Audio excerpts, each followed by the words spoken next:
Network marketing ఈ రోజు ఎందుకు బెస్ట్ అని అంటే అందులో ప్యాసివ్ ఇన్కమ్ ఉంటుంది. What is that? Passive income, active income is different. Active income అంటే ఎక్కడైనా మనం జాబ్కి వెళ్తే నెల కాగానే మనకి పని చేస్తే జీతం వస్తుంది కదా, అది యాక్టివ్ ఇన్కమ్. ప్యాసివ్ ఇన్కమ్ అంటే మనం పని చేయకుండా కూడా డబ్బులు వచ్చి పడడం అనేది ప్యాసివ్ ఇన్కమ్.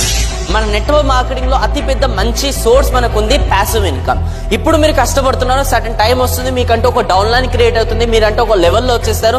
దాని తర్వాత బై గాడ్ గ్రేస్ ఇలా జరగకూడదు, మీకు ఏదైనా జరిగింది అనుకోండి, దాని తర్వాత you have a 100% chances scope to your next generation. Yes or no?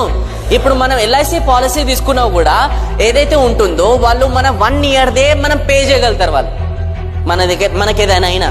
కానీ network marketing they will pay for life long. ఎందుకు? ఎందుకంటే నీ కింద డౌన్ లైన్ అనేది ఆ పని చేస్తూనే ఉంటుంది and next it's going to your family to also. Yes or no? So that's major scope network marketing లో ప్యాసివ్ ఇన్కమ్.